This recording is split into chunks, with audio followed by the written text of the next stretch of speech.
Alhamdulillah wassalatu wassalamu ala Rasulillah wa ala alihi wa sahbihi wa mawalah wa la hawla wa la quwata illa billahi wa ba'du. Alhamdulillah, di pagi hari ini kembali kita bisa duduk untuk bertolabul ilmi. Salawat dan juga salam kita hadiahkan kepada Rasul kita Nabi besar Muhammad sallallahu alaihi wasallam. Bahwa setiap manusia, mau solehnya mau tidaknya, mau orang biasa mau nabinya, semua pasti mengalami al-ham wal hazan. Orang itu pasti suatu ketika akan mengalami gundah, bingung dan sedih. Ma'asyiral muslimin yang dimuliakan Allah Azza wa Jalla, setiap tempat yang ada kebahagiaan pasti di situ ada kesedihan. Setiap tempat yang ada kebahagiaan pasti ada kesedihan. Boleh jadi kita melihat anak-anak kita terkadang senang, bahagia, tapi ketika anak kita sakit, kita pun sedih. Satu sisi bahagia, sisi lain sedih. Ketika kita melihat istri kita, kita sayang dan cinta kepada mereka, tapi ketika terjadi masalah keluarga, bingung, sedih, gundah dan begitu seterusnya. Ketika kita melihat harta, kadang-kadang kita senang dengan harta, tapi kita sedih kalau seandainya harta itu hilang dari badan kita. Begitulah kaedah kehidupan dunia, ikhwan, bahwa setiap tempat yang ada kebahagiaan pasti terselip kesedihan. Itu kaedah dunia seperti itu. Tidak orang biasa, tidak orang soleh, tidak manusia seperti kita, tidak pula para nabi dan rasul, semua pasti mengalaminya. Ma'asyiral muslimin yang dimuliakan Allah Azza wa Jalla, kita perhatikan dalam kehidupan kita. Terkadang ada orang sedih karena kehilangan anak. Anaknya tidak mati. Boleh jadi dia pergi dari rumah bertahun-tahun tak kembali. Sedihlah orang tua. Boleh jadi sedih itu karena sempitnya ekonomi. Susahlah dia cari kerja ke sana kemari itu, tak dapat. Bingung, gundah, sedih. Atau juga masalah keluarga. Bertengkar suami istri, sedih. Bertengkar dengan tetangga, sedih. Atau boleh jadi karena kematian. Seseorang ditinggal mati orang yang dicintainya, entah orang tuanya, entah istrinya, entah anaknya, pasti akan sedih, akan gundah. Atau boleh jadi memikirkan sesuatu yang belum terjadi, masa depan. Kadang-kadang sudah bingung duluan dia. Macam mana masa depan anak saya? Macam mana masa depan ekonomi saya? Apakah hutang-hutang ini bisa saya lunasi atau tidak? Stres dia. Itulah penyebab kesedihan. Atau kadang-kadang sakit. Orang sakit itu jauh lebih sedih, lebih galau ya dibandingkan orang sehat. Atau boleh jadi seseorang menghendaki sesuatu tetapi tidak tercapai pula sesuatu itu. Sedih juga kadang-kadang. Atau boleh jadi seseorang teringat dengan masa lalu. Terkadang sedih juga mengingat masa lalu itu. Atau boleh jadi seseorang itu sedih karena ucapan manusia. Mungkin manusia menggibah dia, memfitnah dia, menghina dia, merendahkan dia, sedihlah dia, streslah dia, gundahlah dia. Atau boleh jadi ma'asyiral muslimin yang dimuliakan Allah Azza wa Jalla, kita sedih entah karena sebab apa, terkadang tanpa sebab tahu-tahu sedih. Ma'asyiral muslimin yang dimuliakan Allah Azza wa Jalla, namanya kebingungan, kegundahan, kesedihan itu masuk dalam semua perkara. masuk dalam semua perkara. Kita lihat anak-anak, di situ juga dimasuki kesedihan. Lihat istri, dimasuki kesedihan. Lihat harta, dimasuki kesedihan. Lihat kawan, dan begitu seterusnya. Setiap tempat yang di dalamnya ada kebahagiaan terselip kesedihan. Itu sebuah keniscayaan. Ma'asyiral muslimin yang dimuliakan Allah Azza wa Jalla, tentu dengan melihat hadis ini ada pelajaran besar bagaimana Abu Umamah yang awalnya sedih jadi bahagia. Awalnya dia mengatakan di hadapan Rasul, humumun lazimatni wa duyun. Rasul, aku ini bingung, gundah hati dan sedih karena hutang-hutang menumpuk di kepalaku. Tapi setelah Nabi SAW mengarahkan untuk senantiasa membaca doa tadi, kata Abu Umamah, setelah aku lakukan apa yang disarankan Rasul, apa kata Abu Umamah? Azhaba anni hammi wa qada anni daini. Allah hilangkan kegundahanku dan Allah lunasi hutang-hutangku. Dalam setiap kesedihan itu pasti ada nikmat yang tersembunyi, ikhwan. Dalam setiap kegundahan hati itu ada nikmat yang terselubung. Terkadang manusia tidak memikirkannya. Kalau seseorang itu tidak sedih, dia tidak akan merasakan nikmat bahagia.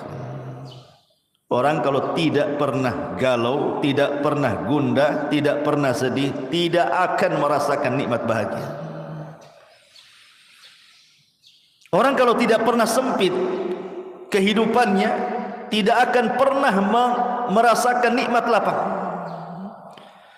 Sebagaimana orang yang sakit, kalaulah orang itu tidak pernah sakit, dia tidak pernah merasakan nikmatnya sehat. Coba kalau antum sakit, antum terasa, oh orang sehat itu enak juga. Jangankan itu, sakitnya mungkin tidak seberapa, sakit kepala mamanya kan itu. Tapi sakit kepala, sakit sekali kepala ini. Baru teringat enaknya ketika tidak sakit kepala. Kan itu. Atau kalau orang tidak pernah merasakan kefakiran, dia tidak akan merasakan nikmatnya kaya. Orang kalau belum pernah fakir, dia belum pernah merasakan nikmatnya kaya. Orang yang tidak pernah merasakan buta, dia tidak pernah merasakan nikmatnya melihat. Orang tidak pernah merasakan nikmatnya cahaya kalau tidak pernah hidup dalam kegelapan. Oh, enak juga cahaya ini, karena pernah mengalami kegelapan dia. Berarti taulah nikmat cahaya itu. Sebagaimana orang tidak pernah merasakan nikmat malam kalau tidak pernah berjalan di siang hari, atau mungkin sebaliknya. Begitu juga nikmat taubat. Orang tidak akan pernah merasakan nikmat bertaubat kepada Allah kalau sebelumnya dia tidak maksiat. Ma'asyiral muslimin yang dimuliakan Allah Azza wa Jalla, dan begitu seterusnya. Dalam setiap kesedihan itu pasti di situ ada kebahagiaan. Inna ma'al usri yusra, inna ma'al usri yusra. Setiap kesulitan itu pasti ada kemudahan. Adam alaihi salatu wassalam nikmat terus di sorga. Di sorga itu tidak ada kecuali kenikmatan. Allah uji dengan memakan buah larangan. Akhirnya Adam diturunkan ke bumi. Sedihlah Adam, baru tahu dia nikmatnya sorga. Itu Nabi Musa alaihi salatu wassalam, ketika dia membunuh seseorang dari Bani Israel, takut dia.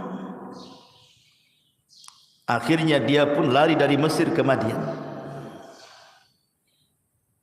Kemudian di Madian dia mendapatkan ketenangan, bisa menikah, punya anak, kemudian pulang dijadikan nabi dan rasul. berawal dari kesedihan, berakhir dengan kebahagiaan, diangkat jadi Nabi dan Rasul. Ayub alaihi salatu wassalam kurang apa? Tidak ada satupun Nabi yang diberikan ujian seberat Ayub. Tidak ada. Tidak ada manusia satupun yang diuji seberat Ayub alaihi salatu wassalam sejak Adam sampai hari ini, bahkan sampai kiamat.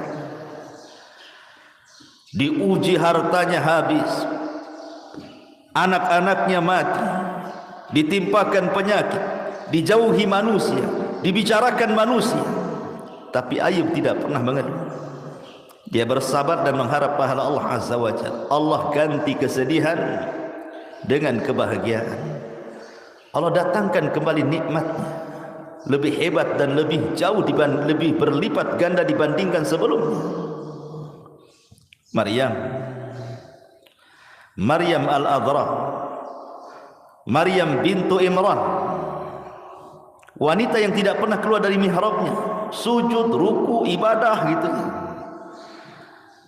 Tahu-tahu ketika buang hajat datang pula Jibril menghabar gembirakan bahwa dia akan punya anak.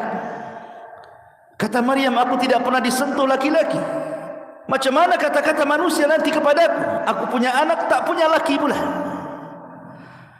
Akhirnya kemudian Maryam pun difitnah macam-macam. Sampai hari ini orang-orang Yahudi menganggap Maryam itu wanita pezina dan Isa itu anak zina. Makanya orang Nasrani mengkafirkan Yahudi karena tidak mengakui nabinya dan mengatakan Isa itu anak zina, Maryam pula pezina. Tetapi siapa yang tahu bahwa bayi yang dilahirkannya itu menjadi bayi yang kelak akan menjadi afdalul anbiya min Bani Israel, seafdal-afdalnya nabi dari Bani Israel. Kesenangan. Siapa lagi? Nabi Yunus sedih melihat kaumnya ketika didakwain tidak beriman, sehingga Allah mengatakan Yunus keluar itu zahaba mughadiba, keluar dalam kondisi marah. Akhirnya Allah subhanahu wa ta'ala atabahu, menghukum dia dimakan ikan. Kemudian dia terus bertasbih kepada Allah dan terus bertasbih. Akhirnya Allah subhanahu wa ta'ala selamatkan Yunus, kembali lagi kepada kaumnya. 100.000 lebih kaumnya beriman. Kebahagiaan ikhwan. Awalnya sedih, jadi bahagia. Nabi kita Muhammad sallallahu alaihi wasallam ketika berdakwah ke Taif, yang sebelumnya 18 kabilah orang-orang Mekah itu, sepeninggal Khadijah dan sepeninggal Abu Talib, berani mengancam Rasul kalau meneruskan dakwahnya akan dibunuh. Sempit dada Nabi, sedih. Berangkatlah dia ke Taif dengan harapan orang-orang Taif mau beriman. Sampai pula di Taif, tidak ada satupun yang belas kasih kepada Nabi SAW. Yang ada dari anak-anak, perempuan, orang tua, laki-laki, semua mengusir Nabi. Bukan hanya mengusir, bukan hanya disuruh pulang gitu saja, dilempari batu, dicaci maki, anak-anak naruh duri untuk menyakiti Nabi, sehingga Rasul harus lari 1 mil bersama Zaid ibn Harithah. Nabi hanya mengatakan, Allahumma ilaika ashku dha'fa quwwati. Ya Allah, aku hanya bisa mengadukan kelemahanku kepadamu. Wa qillati hilati wa hawani 'alan nas, dan sedikitnya pengalamanku dan manusia meremehkan diriku. Wa anta arhamur rahimin, kau zat yang maha pemberi kasih sayang di antara hamba-hambamu yang memiliki perasaan kasih sayang. Kemudian Rasul mengatakan, ila man takiluni, ila aduwin yatajahamuni, au ila qaribin malaktahu amri. Kemana lagi ku tambatkan diriku ya Rabb di hadapan musuh yang akan menyerangku, ataukah kepada mereka orang-orang Mekah yang akan menguasai perkara? Tapi lihat bagaimana Nabi SAW menenangkan dirinya. Illam takun alayya sakhatun fala ubali.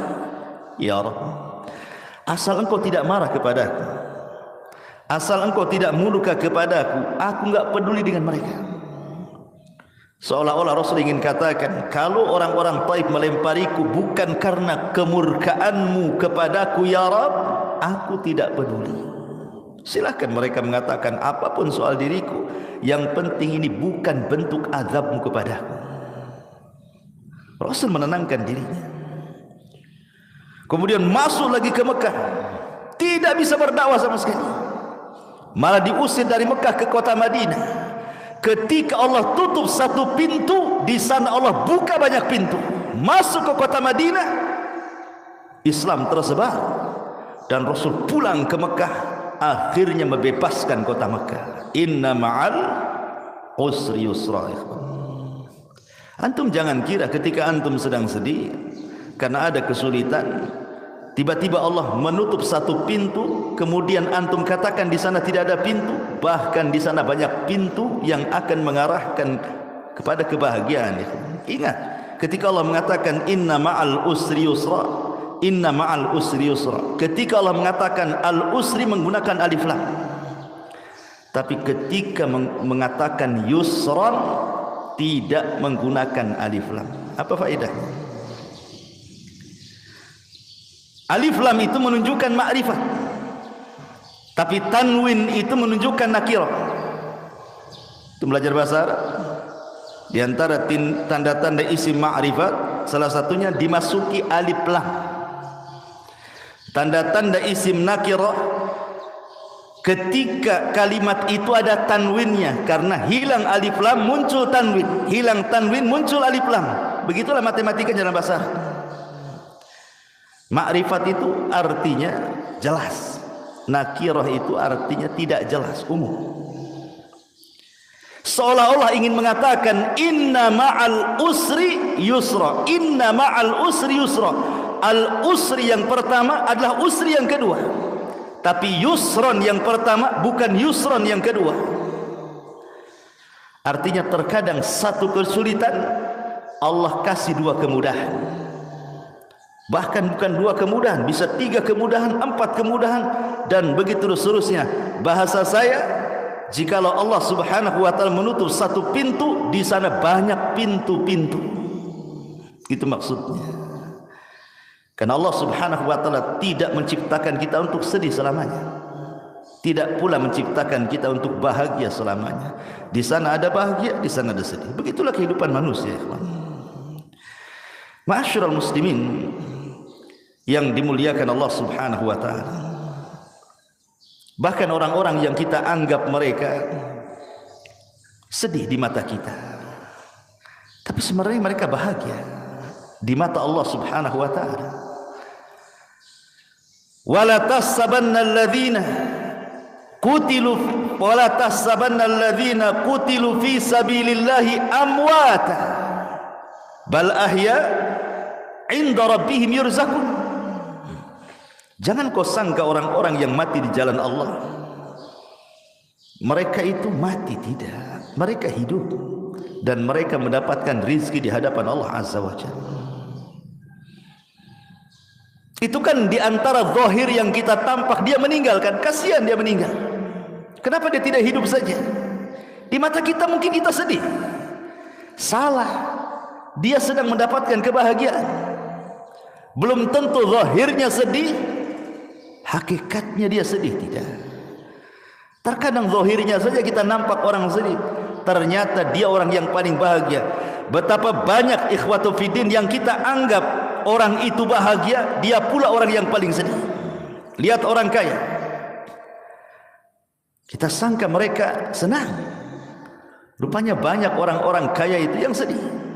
Bahkan orang miskin lebih bahagia dibandingkan orang kaya. Ma'asyiral muslimin yang dimuliakan Allah Azza wa Jalla. Oleh karena itulah maka karena kesedihan sebuah kepastian, gundah hati sebuah kepastian, hadapi saja.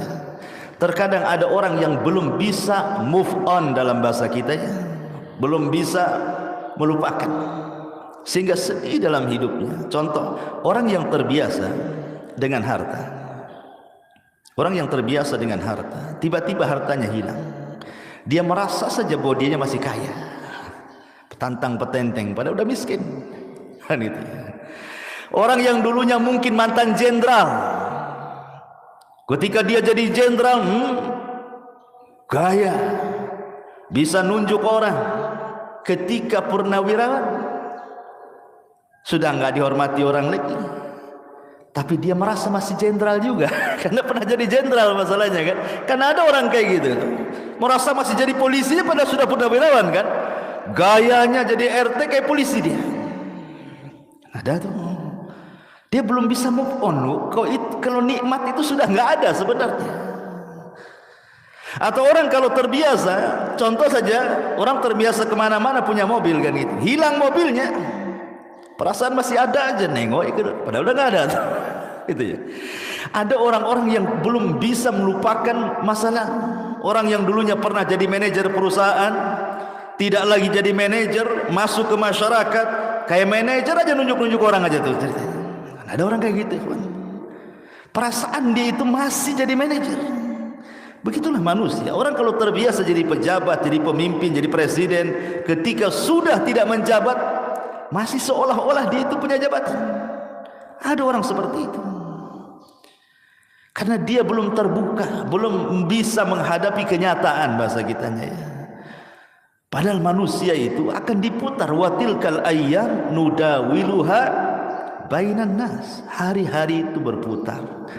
Kadang sedih, kadang senang, kadang sempit, kadang bahagia, kadang berkumpul, kadang berpisah, kadang mati, kadang hidup, dan begitu seterusnya manusia itu. Tidak lepas dari perkara-perkara seperti ini. Dari sini ma'asyiral muslimin yang dimuliakan Allah Azza wa Jalla, yang ingin saya jelaskan, bahwa terkadang Allah Subhanahu wa taala memberikan ujian kepada hamba berupa kesedihan, dan ini azab ataupun ujian yang paling berat. Ujian yang paling berat itu adalah ketika Allah menguji hati.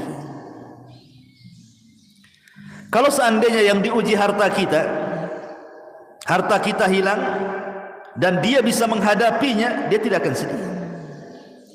Kalau seandainya kita pernah punya jabatan, kemudian tidak menjabat lagi, dan kita bisa menghadapinya, tidak akan sedih. Sebutkan apa? Tapi kalau Allah sudah menguji hati, sekalipun jabatannya tidak hilang, hartanya tidak hilang, keluarganya tidak hilang, perasaan itu semua nggak ada di mata dia. Kalau sedih, contoh, ada orang kaya raya, sak kaya-kayanya, anggaplah dunia itu milik dia. Tiba-tiba dia sakit, terbaring, stroke, diem aja di kasur dia. Satu lemari pakaian bagus dipakai dia? Tidak. Mobil yang mantap itu kan, yang berserak-serak di parkiran dia, nggak bisa juga dia nyetir, sakit, stroke, cuman. Rumah yang megah, ada tamannya, macam-macamnya, nggak bisa pula jalan-jalan. Itu baring saja dia kan begitu. Lalu untuk apa dunia bagi dia? Nggak ada faedahnya dunia coba. Kalau sudah sakit plak gitu ya kan, apa yang dinikmati dia? Istri yang cantik tidak bisa digauli dia sakit stroke, gerak pun tidak bisa. Apa yang bisa dihadapi orang sakit? Padahal jelas-jelas dunia itu loh dipegang dia, perusahaan dipegang dia, anak buah dipegang dia, stroke ngomong pun tidak bisa. Namrud, tahu Namrud? Tahu? Kapan kenalannya? Namrud. Ya. Namrud satu di antara 4 raja dunia. Sombongnya dia mengatakan di hadapan Ibrahim, ana uhyi wa umit. Saya bisa mematikan, saya bisa menghidupkan katanya. Keluarkan 2 orang dari penjara. Satu dibunuh, satu dibebaskan. Ana uhyi wa umit. Saya bisa menghidupkan, saya bisa mematikan. Yang satu dibunuh nih, saya hidupkan yang satu. Pergi. Ibrahim tidak membalas. Ibrahim bisa saja mengatakan, itu yang mati kau hidupkan. Tapi ini perkara darah. Ibrahim tidak mungkin mengatakan seperti itu. Nanti Ibrahim pula dibunuh. Sini saya bunuh, nanti saya hidupkan. Ini masalah-masalah darah. Ibrahim menghindar dari itu. Dia hanya mengatakan, oke, Tuhanku, ya'ti bisyamsi minal masyriq fa'ti biha minal maghrib. Tuhanku mendatangkan matahari dari arah timur, sekarang kau terbitkan dari arah barat, katanya. Fabuhital ladzi kafar. Diamlah si Namrud itu. Tetapi kesombongan Namrud ini terhenti ketika Allah mengadab dia dengan apa? Seekor nyamuk. Ba'udah. Satu nyamuk masuk ke lubang telinganya, bersarang di otaknya. Namrud pun sakit. Dalam riwayat Bani Israel, 40 tahun Namrud terbaring gara-gara nyamuk tadi. Lalu apa kekuasaan yang dia miliki? Dia nyuruh pembantunya untuk memukulkan setiap hari di kepalanya supaya nyamuk itu keluar. Dipukul sendal setiap hari. Akhirnya karena setiap hari dipukul, mati gara-gara dipukul sandal Namrud. Lihat ikhwan, Namrud, raja dunia, ketika Allah uji, sakit dia, apalah kekuasaan itu? Makanya ma'asyiral muslimin, belum tentu orang yang dianggap dia tidak bahagia, rupanya dia pula orang yang paling bahagia. Karena ada orang yang salah ketika mencari konsep kebahagiaan. Ada orang mengatakan bahwa bahagia itu bijam'il mal. Kalau hartanya banyak, bahagialah katanya. Kata siapa? Siapa yang lebih kaya dibandingkan Qarun? Tidak ada. Tidak ada manusia sekaya Qarun. Tapi apa kata Allah dalam Quran? Fa khassafna bihi wa bidarihil ardh. Kami hempaskan Qarun ke dasar bumi dan semua hartanya masuk ke dalam dasar bumi. Saking kayanya disebut-sebut sampai hari ini. Nemu dompet, harta Qarun. Harta Qarun nih katanya. Semua dinisbatkan ke Qarun. Lihat. Untuk apa kaya? Bahagia Qarun? Tidak, diazab oleh Allah. Kekuasaan, katanya itu sebab orang dapat bahagia, sehingga ada orang yang sikat kiri sikat kanan, kan itu ya. Sikut kiri sikut kanan. Bahagia seperti itu. Fir'aun sombong dengan kekuasaannya dan mengatakan seluruh pantai di Mesir di bawah kakiku. Ketika dia sombong dengan pantai, ditenggelamkan pula dia di pantai. Fa aghraqnahu wa junudahu. Kami tenggelamkan si Fir'aun plus bala tentaranya. Siapa lagi? Ada orang yang bahagia itu katanya, kalau seandainya dia memiliki kekuatan, mungkin dia jadi kepala angkatan darat, angkatan laut, jenderal gitu, banyak pasukannya, membanggakan pasukannya. Bahagia? Tidak. Kaum Ad kurang apa kuatnya? Kaum Tsamud, tidak ada umat yang lebih kuat daripada kaum Ad dan kaum Tsamud, ikhwan. Tapi Allah azab mereka. Kekuatan itu hanya milik Allah. Walillahil izzatu jami'ah. Kemuliaan, kekuatan itu hanya milik Allah. La haula wala quwata illa billah. Oh, kalau bahagia itu banyak anak, banyak istri, hartanya melimpah, rumahnya luas. Al-Walid ibnul Mughirah. Tidak ada manusia yang paling kaya di zaman jahiliyah melebihi Al-Walid ibn Mughirah. Kekayaannya terbentang dari Mekah sampai ke Taif. Semua tanah dia itu. Dengan kebun kurmanya. Bahkan anak-anaknya tidak pernah lepas dari ayahnya. Wa banina syuhuda wa mahattu lahu tamhida. Anak-anaknya tidak pernah keluar daripada orang tuanya. Begitulah orang kalau antum nanti sudah tua, antum akan merasakan. Karena orang itu semakin tua secara psikologi, maka emosinya bertambah, akan kembali seperti anak-anak. Dia tidak mau jauh dari anak-anaknya. Sedih kalau anak-anaknya nggak ada di matanya. Sedih kalau anak-anaknya tidak menolongnya, tidak birrul walidain. Begitu nanti antum akan merasakan fase-fase seperti itu. Takut kalau seandainya anaknya tidak bersamanya. Tapi Al-Walid Anak-anaknya tidak lepas daripada dirinya. Wa banina syuhuda. Tapi apa ujung Al-Quran? Sa'uslihi saqar. Allah katakan kami akan masukkan si Walid ke dalam neraka saqar. Turun surah Al-Mudaththir. Ma'asyiral muslimin yang dimuliakan Allah Subhanahu wa taala. Lalu kalau sudah begitu, apa manfaatnya coba? Kita tidak mengingkari harta itu bisa menyumbang kebahagiaan, tapi bukan segala-galanya. Kita tidak pernah mengingkari kedudukan, pangkat, jabatan, juga adalah secercah kebahagiaan di situ. Tapi sekali lagi itu bukan segala-galanya. Karena kebahagiaan yang hakikat itu bukan seperti itu. Ma'asyiral muslimin yang dimuliakan Allah Subhanahu wa taala. Yang ingin saya katakan, Ibrahim ibn Adham rahimahullahu taala sampai mengatakan, "Law 'alimal muluk wa abna'ul muluk ma nahnu fihi minas sururi wan na'im idzan lajaladuna 'alaihi bisuyuf."